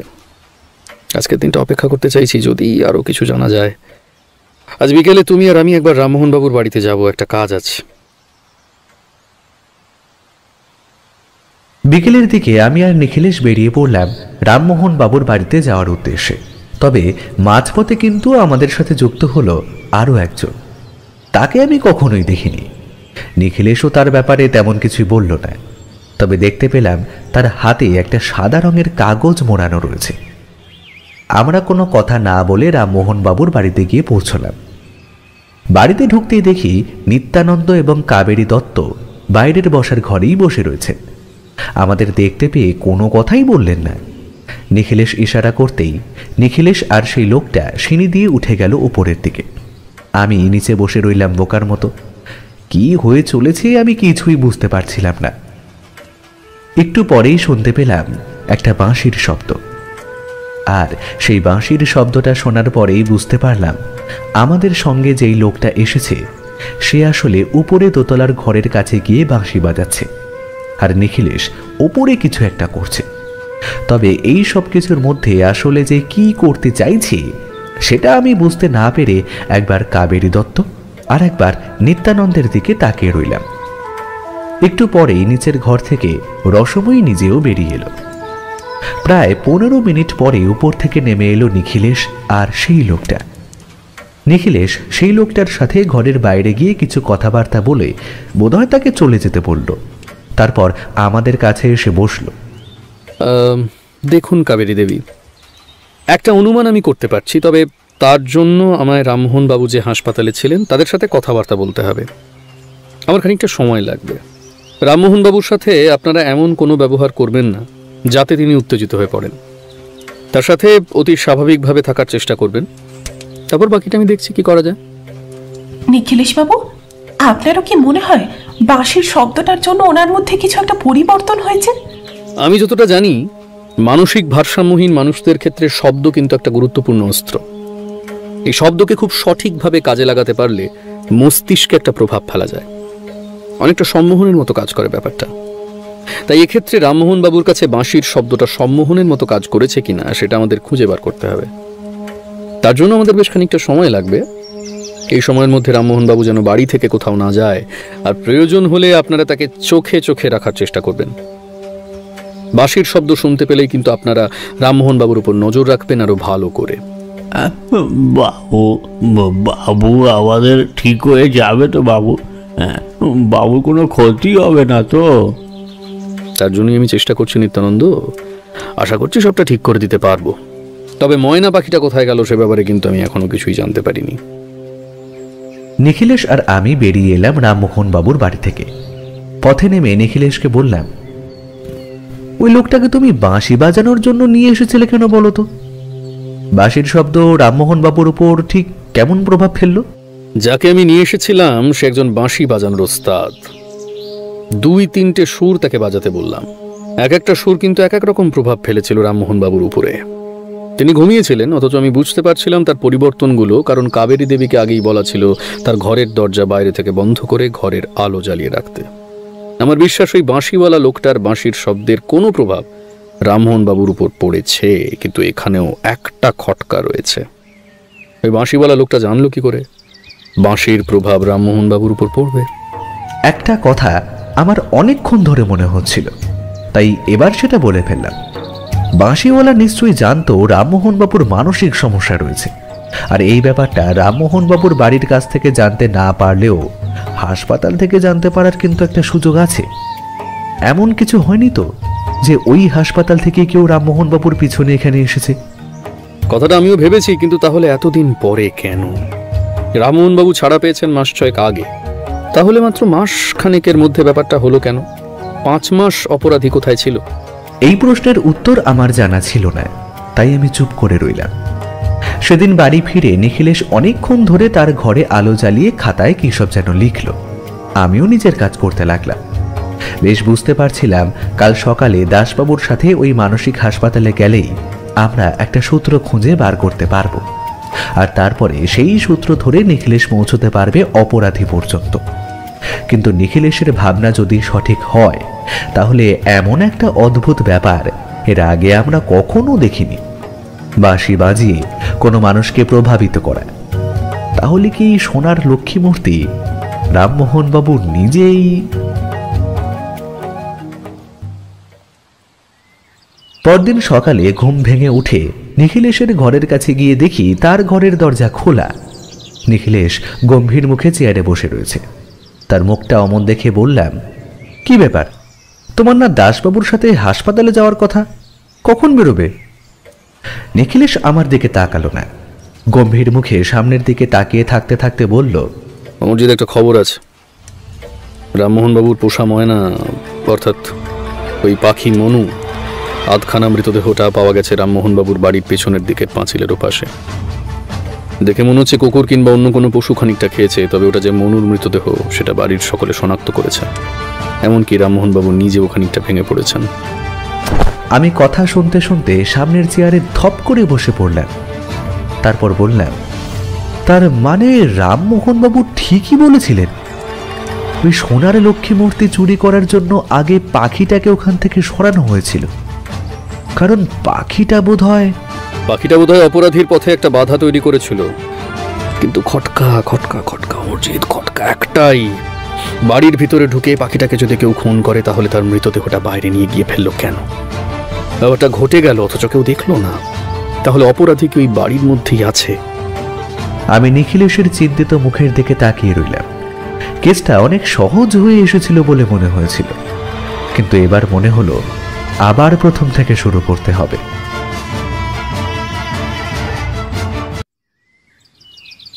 নিখিলেশ আর আমি সেদিন সকালেই গিয়ে পৌঁছাই রামমোহন বাবুর বাড়িতে।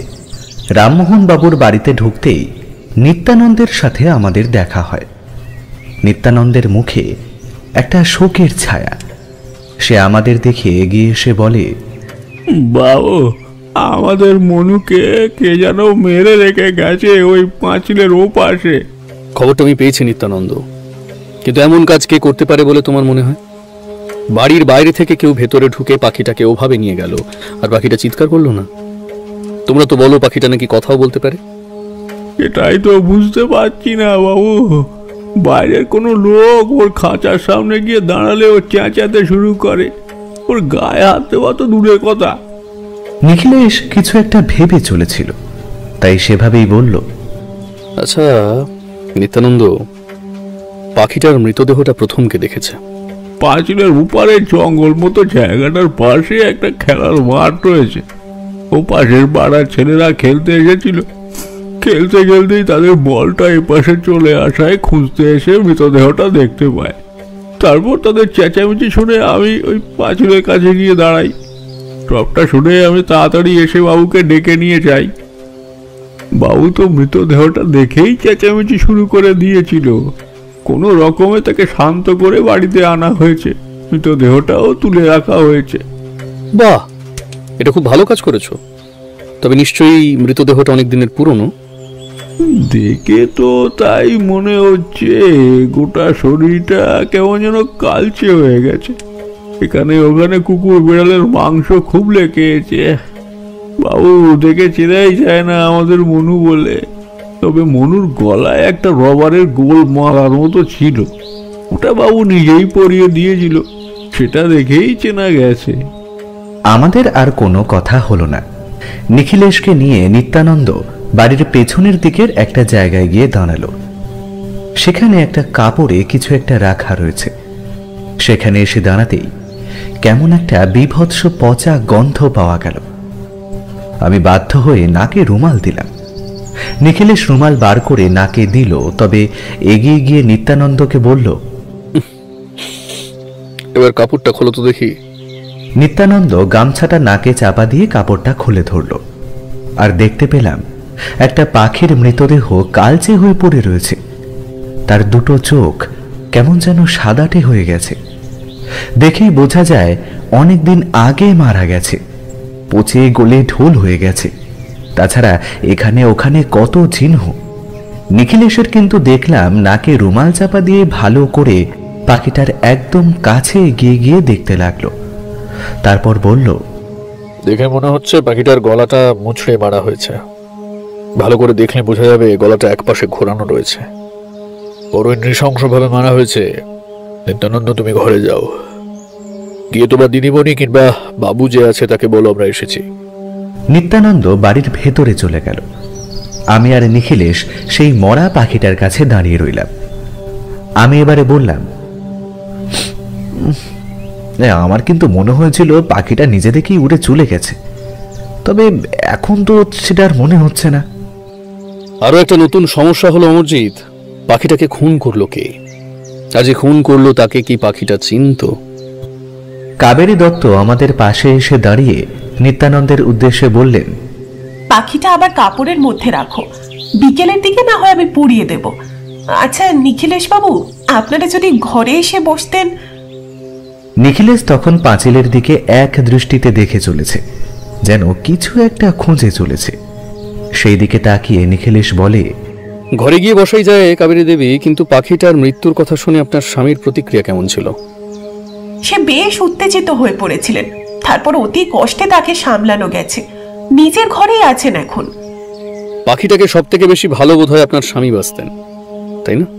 আর যে 2 বছর তিনি মানসিক হাসপাতালে ছিলেন তখন পাখিটাকে দেখাশোনা করতো কে? বেশিরভাগ সময় নিত্যানন্দই করত।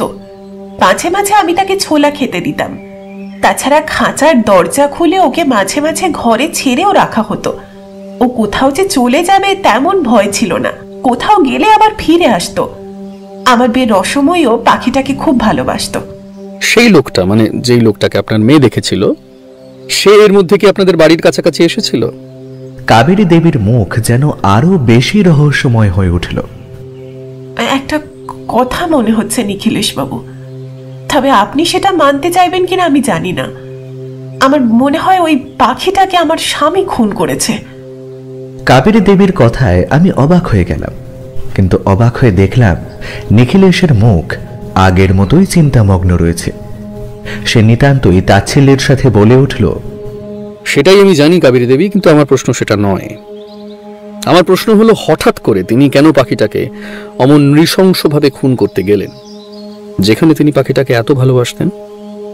আর বাঁশি বাজানো লোকটার সাথে রামমোহন বাবুর যে একটা সম্পর্ক আছে সেটা বোঝা যাচ্ছে, কিন্তু সেই সম্পর্কটা কিসের? আপনি হয়তো নিত্যানন্দের কাছে শুনেছেন একটু জোরে শব্দ বা কোনো সুর উনি শুনতে পারতেন না, তাহলে তার মধ্যে একটা পরিবর্তন হয়ে যেত। এখন আমার মনে হচ্ছে বাঁশির সুরে এমন কিছু একটা ছিল যে তার মাধ্যমে ওনাকে কেউ আবার পাগল করে দেওয়ার চেষ্টা করছিল। এই উত্তরটা যেন নিখিলেশের মনের মতন হলো না। সে ঘরের দিকে এগিয়ে যেতে যেতে বলল, আমি রামমোহন বাবুর সাথে একটু কথা বলতে চাই অমরজিৎ, তুমি একটু নিচে থাকো। আসলে আমি একা কথা বললে ব্যাপারটা ভালো হবে, বুঝতেই পারছো। কাবেরী দেবী, ওনার শরীর ঠিক আছে তো এখন? ঠিক আছে, তবে মনু মারা যাওয়ায় বেশ খানিকটা ভেঙে পড়েছেন। সোনার লক্ষ্মী মূর্তি চুরি যাওয়ার ব্যাপারটা যেন একেবারেই ভুলে গেছেন। নিখিলেশ এগিয়ে গিয়েছিল, কি যেন একটা মনে হতে আমার দিকে তাকিয়ে বলল, অমরজিৎ, তুমিও আমার সাথে এসো, যখন রামমোহন বাবুর সাথে আমি কথা বলবো। বাকি কথাগুলো নিখিলেশ আমায় কাছে ডেকে নিয়ে আস্তে আস্তে বলল। তারপর কাবেরী দেবীকে নিজের ঘরে রেখে আমরা দুজন সিঁড়ি দিয়ে উপরে উঠে এলাম। রামমোহন বাবুর ঘরের দরজা ভেজানো ছিল, সেটা আলতো করে খুলে নিখিলেশ শান্ত গলায় বলল, রামমোহন বাবু, ভেতরে আসবো? রামমোহন বাবু ঘরের জানলার কাছে দাঁড়িয়ে বাইরে পাঁচিলের দিকে তাকিয়েছিলেন। দেখে মনে হলো তিনি একটু আগে আমাদের সেখানে দেখেছেন। আমাদের দিকে না তাকিয়ে বলে উঠলেন, আপনার কাছে আমি অনেক আশা নিয়ে গিয়েছিলাম নিখিলেশ বাবু, কিন্তু আপনি কিছুই করতে পারলেন না। তার আগেই সব শেষ হয়ে গেল। নিখিলেশ আমায় কথা বলতে বারণ করেছিল। সে যেটা বলেছিল আমি সেটাই করতে লাগলাম। নিখিলেশ বলল, আপনার সামান্য ভুল হচ্ছে রামমোহন বাবু। মনুর দেহটা দেখেই বোঝা যাচ্ছে অনেক দিন আগেই পাখিটা মারা গেছে। মানে আপনি আমার কাছে যখন গিয়েছিলেন তারও কয়েকদিন আগে। আপনার সোনার লক্ষ্মী মূর্তি চুরি হওয়ার আগেই পাখিটা মারা গেছে। যেদিন নিখোঁজ হয়েছে সেদিনই। সেখানে তো আমার কিছু করারই ছিল না। রামমোহন বাবু জানলা থেকে সরে বিছানার কাছে এসে বসে। তার মুখটা যেন আশ্চর্য রকম শান্ত বলেই মনে হলো। তা আপনি ঠিকই বলেছেন। আপনি আর কি বা করতেন? ততক্ষণে তো আমার মনু মারা গেছে। আপনি তো খোঁজ করেছেন ওই সোনার মূর্তিটার। তবে আমার মনু যে এসবের চেয়েও দামি ছিল সেটা তো আপনারা বুঝবেন না। যা হওয়ার তা তো হয়েই গেছে এখন। নিখিলেশ হঠাৎ একটা অদ্ভুত কথা বলল। বিছানার একপাশে বসে রামমোহন বাবুর দিকে এক দৃষ্টিতে তাকিয়ে বলল, রামমোহন বাবু, আপনার জন্য আমি একটা বাঁশির সুর নিয়ে এসেছি, এবার দেখুন তো। নিখিলেশ ডান হাত তুলে আমার দিকে ইশারা করতে আমি আস্তে আস্তে রামমোহন বাবুর ঠিক পেছনের দিকটায় এগিয়ে গিয়ে দাঁড়ালাম। রামমোহন বাবু তখন নিখিলেশের হাতের দিকে তাকিয়ে। নিখিলেশ তার জামার পকেটের ভেতর হাত ঢুকিয়ে বার করে নিয়ে এলো একটা টেপ রেকর্ডার। আর সেই টেপ রেকর্ডারটা চালু করতে সেটা থেকে একটা বাঁশির সুর ভেসে আসতে লাগলো। আমি অপলক দৃষ্টিতে তাকিয়ে রইলাম রামমোহন বাবুর দিকে। তিনি দুটো শান্ত চোখে তাকিয়ে আছেন টেপ রেকর্ডারের দিকে। রামমোহন বাবু বেশ কিছুক্ষণ টেপ রেকর্ডারের দিকে তাকিয়ে থাকতে থাকতে আমার মনে হলো কেমন যেন তার গোটা শরীরটা কাঁপতে শুরু করেছে। খুব বেশি নয়, মৃদু একটা কাঁপুনি, সেটা তার গোটা শরীরটাকে নাড়িয়ে দিচ্ছিল। কারণ আমি তার ঠিক পেছনে দাঁড়িয়েছিলাম বলে ব্যাপারটা আমি বুঝতে পেরেছিলাম। রামমোহন বাবুর মাথাটা আস্তে আস্তে নিচু হয়ে আসতে লাগলো। ঠিক কিছুক্ষণ পরেই নিখিলেশ যেই বাঁশির সুর বন্ধ করে দিল, তখন তার গোটা শরীরটা কেমন যেন থেমে গেল। আর তারপরেই আমাদের চোখের সামনে রামমোহন বাবু জ্ঞান হারিয়ে বিছানার উপর লুটিয়ে পড়লেন।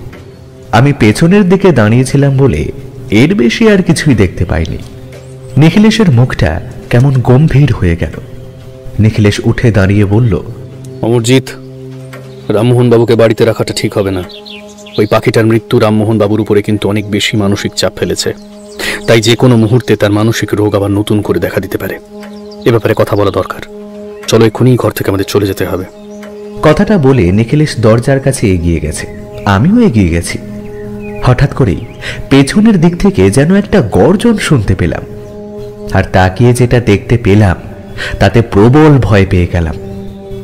বিছানার উপর পড়ে থাকা রামমোহন বাবু এখন উঠে দাঁড়িয়েছে। তার মুখটা কেমন যেন হিংস্র হয়ে উঠেছে। দুটো হাত সামনের দিকে তুলে মুখে একটা গর্জন করতে করতে তিনি আমাদের দিকেই ছুটে আসছেন। দরজা থেকে বিছানার দূরত্ব খুব একটা বেশি নয়। আমি কেমন যেন হতভম্ব হয়ে গিয়েছিলাম। নিখিলেশ হঠাৎ এক হাত দিয়ে আমায় সরিয়ে দিয়ে এগিয়ে এসে দাঁড়ালো। তারপর রামমোহন বাবুর ঘাড়ের একটা মোক্ষম জায়গায় হাত দিয়ে মারল। আমি দেখতে পেলাম রামমোহন বাবুর গোটা শরীরটা যেন কাঁটা কলা গাছের মতন মাটির উপরে থপ করে পড়ল। আমি ভয় পেয়ে বলে উঠলাম, হে নিখিলেশ, এটা তুমি কি করলে রামমোহন বাবুকে? নিখিলেশের মুখে কিন্তু কোনো ভয় কিংবা উদ্বেগ দেখা গেল না। তার বদলে তার মুখের কোণে ফুটে উঠল একটা হাসি। আমায় নিয়ে ঘর থেকে বেরিয়ে দরজাটা ভালো করে বন্ধ করে দিয়ে বলল, চিন্তা করুন অমরজিৎ, রামমোহন বাবুর কিচ্ছু হয়নি। তিনি কিছুক্ষণের জন্য জ্ঞান হারিয়ে ফেলেছেন মাত্র। আশা করি মিনিট 10-এর মধ্যেই তার জ্ঞান ফিরে আসবে। ততক্ষণে আমাদের তার জন্য একটা ভালো ডাক্তার দেখা প্রয়োজন। তেমন হলে তাকে আবার মানসিক হাসপাতালে পাঠাতে হবে। যেটা হচ্ছে সেটা ভালো হচ্ছে না। এসব কিছুর পিছনে একটা বড় মাথা রয়েছে। কাবেরী দেবীর সাথে কথা বলে একজন ডাক্তারের কাছে রামমোহন বাবুকে দেখানো হলো। তখনও পর্যন্ত আমরা সেই বাড়িতেই রয়ে গেলাম। ডাক্তার সমস্ত কিছু দেখে শুনে বলল, কোনো কারণে হয়তো অতিরিক্ত রাগ কিংবা অতিরিক্ত মানসিক চাপের জন্য স্নায়ু দুর্বল হয়ে পড়েছে, তাই জ্ঞান হারিয়েছে। আমার মনে হয় ওনার কোনো মানসিক রোগ রয়েছে। একবার মানসিক রোগের ডাক্তার দেখানো দরকার। আমি ঘুমের একটা ইঞ্জেকশন দিয়েছি, আশা করছি কাল সকালের আগে ঘুম ভাঙবে না। তবে এর বেশি কিছু করা আমার পক্ষে সম্ভব নয়। আপনারা দ্রুত কোনো একটা ব্যবস্থা করুন। আপনার হঠাৎ এমন কেন মনে হলো যে ওনার মানসিক রোগ রয়েছে? বেশ কিছু মানসিক রোগের ক্ষেত্রে কিছু লক্ষণ দেখা যায়। যেমন কিছু লক্ষণ ওনার চোখ এবং ওনার জিভ থেকে আমি বুঝতে পেরেছি। তাছাড়া ওনার গোটা শরীরে আরো এমন কিছু লক্ষণ আছে যেগুলো থেকে মনে হয়েছে ব্যাপারটা। আপনাকে আমি সমস্যাটা ভালোভাবে বোঝাতে পারবো না। তবে অতিরিক্ত মানসিক চাপ কিংবা অতিরিক্ত রাগ এইসব কিছুতে অনেকে অনেকটা হিংস্র হয়ে থাকতে পারেন। সে সময় উনি সবকিছুই করতে পারেন, এমনকি কারোর খুন পর্যন্ত ওনার হাতে হয়ে যেতে পারে। হিংস্র অবস্থায় উনি যদি কিছু করে থাকেন তাহলে সে কথাটা ওনার পরবর্তীকালে মনে নাও থাকতে পারে, তাই না? ডাক্তার মাথা নাড়িয়ে সম্মতি জানালেন। তারপর বললেন, ওনার শরীরে বেশ কিছু স্নায়ুর ওষুধ ব্যবহার হয়েছে। দেখে যতটা বুঝতে পারলাম মনে হলো প্রায় অনেকটা বেশি সময় ধরে ওষুধ চলেছে। তাতে ওনার খানিকটা ভালোই হয়েছে, তবে আরো কিছুদিন ওষুধটা খাওয়ানো দরকার, না হলে সমস্যাটা বাড়বে। যত দ্রুত সম্ভব আপনারা ওনার কোনো একটা ব্যবস্থা করুন। কাল সকালে ঘুম ভাঙার পরে যদি আবার কোনো সমস্যা হয় তখন কিন্তু হিতে বিপরীত হবে। ঘুমের ওষুধ খাইয়ে ঘুম পাড়িয়ে রাখলেও একটা বড় বিপদের সম্ভাবনা থাকে। কিন্তু নিখিলেশ ডাক্তারবাবুর সাথে আরো কিছু কথাবার্তা বলতে বলতে ডাক্তারবাবুকে বাড়ির বাইরের গেট পর্যন্ত পৌঁছে দিয়ে এলো। আমি বসে রইলাম কাবেরী দেবীর কাছে। কাবেরী দেবী দুটো হাত কপালের উপর দিয়ে হতাশভাবে বসেছিলেন। তার পাশে বসে রয়েছে তার মেয়ে রসময়ী। নিত্যানন্দ ঘরের একপাশে গামছা কাঁধে দাঁড়িয়ে আমাদের দেখছে। নিখিলেশ ফিরে আসতে কাবেরী দেবী বলে উঠলেন, নিখিলেশ বাবু, এখন আমাদের কি করণীয় বলুন তো? ওনাকে কি আবার মানসিক হাসপাতালে? নিখিলেশ একটা দীর্ঘশ্বাস ছেড়ে বলল, সেটা ছাড়া এই মুহূর্তে তো আমি অন্য কোনো আর উপায় দেখতে পাচ্ছি না। আর যদি আমার কথা শোনেন তাহলে আজ রাতের মধ্যেই ওনাকে সেই মানসিক হাসপাতালে ভর্তি করে দেওয়া যায় যেখানে উনি ছিলেন। আসলে যদি এটাই হয় তাহলে কি হবে বলুন তো? তাহলে রামমোহন বাবুকে যে ডাক্তার দেখেছিলেন তিনি ওনার চিকিৎসা আরো ভালোভাবে করতে পারবেন। কাবেরী দেবী অনেকক্ষণ ধরে চিন্তা করলেন, তারপর বললেন, সেটাই আমাদের জন্য ভালো নিখিলেশ বাবু। উনি আগে সুস্থ হয়ে যাক, তারপর না হয় ফিরিয়ে আনা যাবে। নিখিলেশ দাসবাবুকে টেলিফোন করল। দাসবাবু হাসপাতালে নিয়ে যাওয়ার জন্য সমস্ত ব্যবস্থা করে ফেললেন। সেদিন সন্ধ্যের মধ্যেই রামমোহন বাবুকে হাসপাতালে পাঠিয়ে দেওয়া হলো। তারপর দাসবাবু আর নিখিলেশ নিজেদের মধ্যে অনেকক্ষণ কি যেন কথাবার্তা বললেন। তারপর আমরা পুলিশের জিপে ফিরে এলাম বাড়িতে। গোটা দিন বাড়ির বাইরে ছিলাম, তাই বৌঠান সামান্য রাগ করল। খাবার টেবিলে খেতে বসে বৌঠান বলে উঠল, সকাল থেকে সেই যে বাইরে বেরিয়েছ, এখন ফেরার সময় হয়েছে। তুমি নিজে না হয় না খেয়ে থাকতে পারবে, কিন্তু ঠাকুরপো কেন? আসলে ওই রামমোহন বাবুর বাড়ির কেসটা এত জটিল হয়ে পড়েছে যে ওখান থেকে বাড়ি ফিরে আসার সময় পাইনি গো। রামমোহন বাবুকে মানসিক হাসপাতালে পাঠিয়ে দিয়ে আমি তারপর এলাম। কথাটা শুনে বৌঠান কেমন যেন অবাক হয়ে আমাদের দিকে তাকালো। আমি বললাম, হ্যাঁ গো বৌঠান, ভদ্রলোক যেমন পাগলামি করছিলেন আমাদের দিকেই তো ছুটে এসেছিলেন। ব্যাপারটা বুঝতে পেরে নিখিলের সঠিক সময় আমায় সরিয়ে নিয়েছিল, না হলে তো।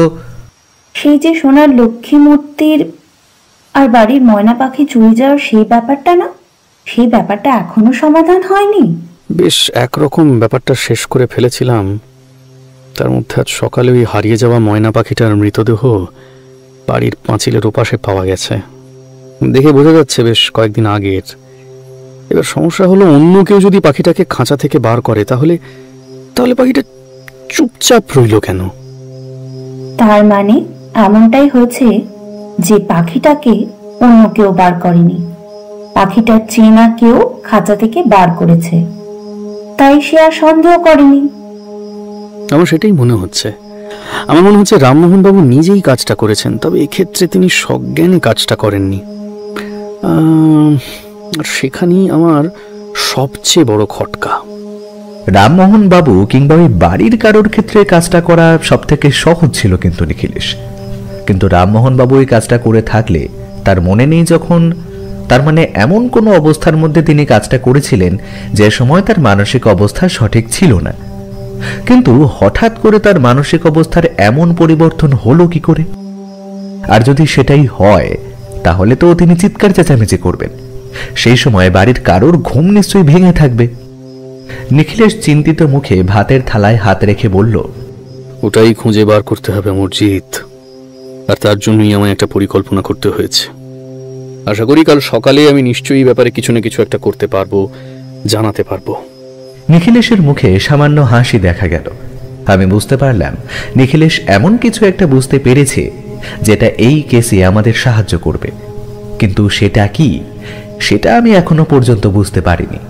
কারণ রামমোহন বাবুকে হাসপাতালে পাঠিয়ে দেওয়া হয়েছে, তার মানে রামমোহন বাবুর কাছ থেকে এই মুহূর্তে তেমন কিছু জানা যাবে না। পরদিন সকালে নিখিলেশের সাথে আমি সেই মানসিক হাসপাতালে গিয়ে উপস্থিত হলাম। সেখানে একটা ঘরে রামমোহন বাবুকে রাখা হয়েছে। রামমোহন বাবু আমাদের দেখতে পেয়ে শান্তভাবে প্রশ্ন করলেন, নিখিলেশ বাবু, আপনি এসেছেন? আপনি একটু ওদের বলে দিন না আমার কিছু হয়নি, আমি এখন ঠিক আছি, শুধু শুধু ওরা আমায় এখানে ধরে রেখেছে। নিখিলেশ রামমোহন বাবুর বিছানার দিকে এগিয়ে গেল। রামমোহন বাবুর দুটো পায়ে শিকল বাঁধা রয়েছে। সত্যি বলতে দেখে একটু খারাপই লাগলো, কিন্তু কিছু করারও নেই। এই মানুষটা নিজেও জানেন না এই মানুষটা আমাদের উপর হামলা করতে চেয়েছিলেন। নিখিলেশ শান্ত স্বরে বলল, ওরা আপনার কোনো ক্ষতি করবে না রামমোহন বাবু। আপনার শরীরটা একটু খারাপ হয়েছে, তাই আমি নিজেই আপনাকে এখানে নিয়ে আসতে বলেছি। চিন্তা নেই, আপনি কয়েকদিনের মধ্যেই সুস্থ হয়ে যাবেন। তবে আপনি নিশ্চয়ই জানেন আপনার ময়না পাখিটা অর্থাৎ মনু মারা গেছে, কেউ তাকে খুন করেছে। রামমোহন বাবুর মুখে একটা কালো ছায়া নেমে এলো। তিনি মাথা নিচু করে আস্তে আস্তে বললেন, পাখিটাকে এভাবে কে মারলো নিখিলেশ বাবু? পাখিটাকে এভাবে কে খুন করতে পারে আমি তো সেটা বুঝতেই পারছি না। এবার আপনি আমায় একটা কথা বলুন তো, আপনি যখন এখানে ছিলেন, এখানে আপনার সাথে আর কারোর পরিচয় হয়েছিল যাদেরকে আপনি আপনার সোনার লক্ষ্মী মূর্তির কথা বলেছিলেন? দু একজনকে বলেছিলাম, তবে তাদের মধ্যে কেউ যে এখন এখানে নেই সেটা আমি বুঝতে পেরেছি। যাদের বলেছিলেন তাদের নাম আপনার মনে আছে? আর তারা কি আপনার আগে এখান থেকে ছাড়া পেয়েছে?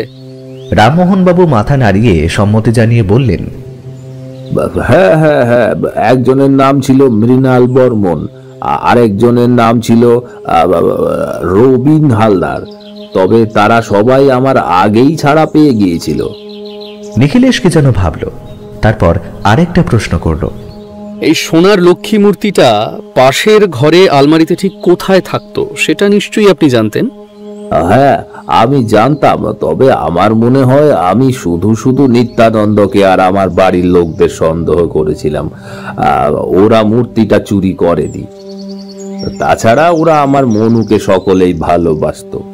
ওরা যে এই কাজটা করেছে সেটা আমি এখন আর মনে করছি না। আমার মাথা ঠিক নেই, কি বলতে কি বলে ফেলি নিখিলেশ বাবু। আপনি কিছু মনে করবেন না, বাইরের কেউ এই কাজটা করেছে, বুঝলেন? রামমোহন বাবুর এমন হঠাৎ পরিবর্তন আমার কেমন যেন অদ্ভুত লাগলো।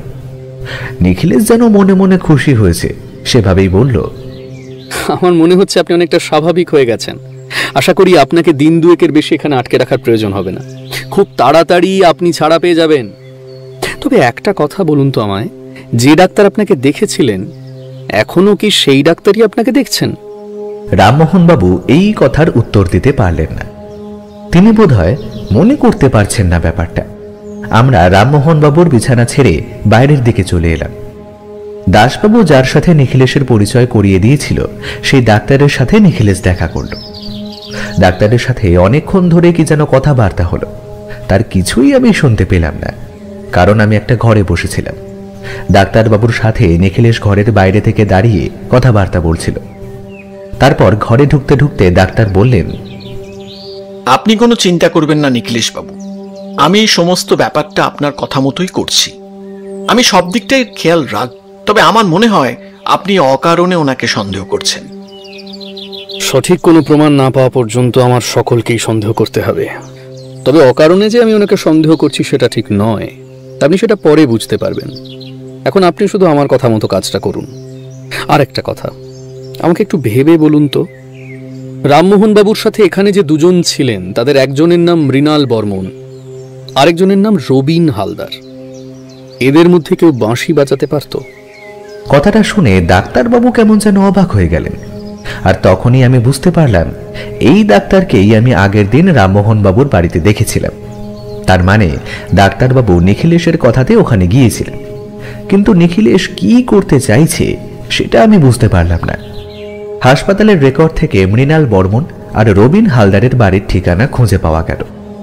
সেই ঠিকানা মতো বোধহয় তাদের বাড়িতেই যাবে নিখিলেশ, সেটাই আমি ভেবেছিলাম। কিন্তু নিখিলেশ সেটা করল না। সেখান থেকে সোজা আমরা ফিরে গেলাম থানায় দাসবাবুর কাছে। দাসবাবুর চেয়ারের উল্টো দিকের চেয়ারে বসে নিখিলেশ ঠিকানা দুটো দাসবাবুর হাতে তুলে দিয়ে বলল, একটা কথা ভালো করে মনে রাখবেন দাসবাবু, আপনি যে এদের ব্যাপারে খোঁজ খবর করছেন সেটা যেন আর কেউ বুঝতে না পারে। আর এদের ব্যাপারে কোনো ক্রিমিনাল রেকর্ড আছে কিনা, কিংবা সম্প্রতি ওরা ছাড়া পাওয়ার পরে এদের সাথে অদ্ভুত কোনো ব্যাপার ঘটেছে কিনা সেটা ভালো করে খুঁজে দেখবেন। আর যেটা সব থেকে বেশি প্রয়োজনীয় সেটা হলো এদের মধ্যে কেউ বাঁশি বাজাতে পারে কিনা। বাকিগুলো না হয় বুঝলাম, কিন্তু একটা লোক বাঁশি বাজাতে পারে কিনা তার সাথেই এই কেসের সম্পর্কটা কি? নিখিলেশ হাসলো, তারপরে বলল, অনেক সম্পর্ক আছে দাসবাবু। আমি যেমনটা ভাবছি তেমন যদি হয় তাহলে এমন পাকা মাথার অপরাধীর সাথে আমার এর আগে কখনোই পরিচয় হয়নি। সেদিনটা একরকম ভাবে কেটে গেল। শুধু সেদিন নয়, পরের দিনেও তেমন কিছু ঘটল না। আমি বুঝতে পারছিলাম নিখিলেশের কথায় দাসবাবু আর মানসিক হাসপাতালের ডাক্তার কিছু একটা করে চলেছে, কিন্তু কি করছে সেটাই বুঝতে পারছিলাম না। তৃতীয় দিন সকালে নিখিলেশ তার ঘরে আমাকে ডেকে পাঠালো। আমি ঘরে ঢুকতেই দেখি নিখিলেশ গভীরভাবে চিন্তা করতে করতে জানলার কাছে দাঁড়িয়ে রয়েছে। আমি ঘরে ঢুকেই বললাম, এই কি ব্যাপার বলো তো, তুমি দাসবাবুকে আর ওই ডাক্তারকে কি কাজ করতে বললে? কেসটা যে জটিল হয়ে এসেছে অমরজিৎ। আমি ভেবেছিলাম এই দুজনের মধ্যে কেউ হয়তো এই কাজটা করেছে, কিন্তু আরো একটা খবর আছে যেটা শুনলে তুমি আশ্চর্য হয়ে যাবে। কি খবর? রবিন হালদার এবং মৃণাল বর্মন ছাড়া পেয়েছেন রামমোহন বাবুর আগে। আর রামমোহন বাবু ছাড়া পাওয়ার আগে রবিন হালদারের বাড়িতে একটা চুরি হয়েছে। তবে সবচেয়ে আশ্চর্যের ব্যাপার হলো বন্ধ ঘরের দরজা দিয়ে চোর ভেতরে কি করে ঢুকলো আর বাইরে কি করে গেল সেটাই বোঝা যাচ্ছে না। মৃণাল বর্মনের বাড়ি থেকে বেশ কিছু টাকা পয়সা চুরি হয়েছে, তবে মৃণাল বর্মনের বাড়িতে কিন্তু দরজাটা খোলা ছিল। আরো একটা ব্যাপার, এই দুজনেই হাসপাতাল থেকে ছাড়া পাওয়ার পরেও মাঝে মাঝেই মানসিক বিকারগ্রস্ত হয়ে পড়তেন। এদের ক্ষেত্রেও রামমোহন বাবুর মতো কোনো শব্দ কিংবা উচ্চ স্তরের কোনো সুর গান অদ্ভুতভাবে কাজ করত। এই সমস্ত শুনলে তারাও কেমন হিংসাত্মক হয়ে উঠতেন। নিখিলেশের কথা শুনতে শুনতে আমি কেমন যেন অবাক হয়ে গেলাম। বললাম, সে কি, এই দুজনের ক্ষেত্রেও এমন ব্যাপার ঘটেছে? তাহলে কি এই সমস্ত কিছুর পেছনে ওই বাঁশি বাজানো লোকটা রয়েছে? সেটাই তো বোঝা যাচ্ছে, কিন্তু এখানে সবচেয়ে বড় প্রশ্ন যেটা সেটা হলো ওই লোকটি আসলে কে। আমি ভেবেছিলাম এই দুজনের মধ্যে কেউ একজন হবে, তবে এদের দুজনের বাড়িতেই চুরি হয়ে গেছে আর এদের দুজনের মধ্যেই কেউই বাঁশি বাজাতে পারেন না। তাহলে এখন তুমি কি করবে বলে ভেবেছো? আর এই সমস্ত খবর তোমায় নিশ্চয়ই দাসবাবু দিয়েছেন? দাসবাবু নিজের কাজটা করেছেন। এবার এই ডাক্তার যদি ভালোভাবে নিজের কাজ করতে পারে তাহলে একটা না একটা সূত্র আমার হাতে আসবে। এখন আমার হাতে ওই একটা রাস্তাই খোলা রয়েছে, সেখান থেকে যদি কিছু না পাওয়া যায় তাহলে এই কেসে আমি এক ফোঁটাও এগোতে পারবো না অমরজিৎ। নিখিলেশের মুখে এমন একটা কথা শুনে আমি কেমন যেন অবাক হয়ে গেলাম।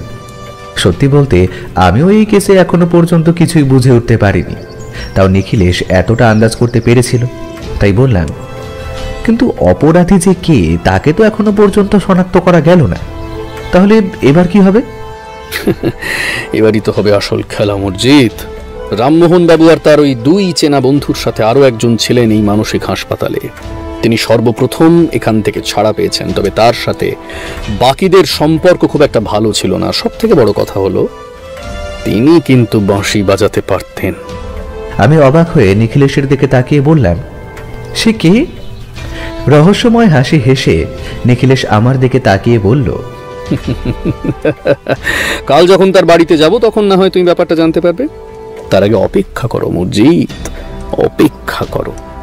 আমরা সত্যিই অপেক্ষা করতে লাগলাম। নিখিলেশ কতটা অপেক্ষা করছিল আমি জানি না, তবে তার থেকে বেশি অপেক্ষা করতে লাগলাম আমি।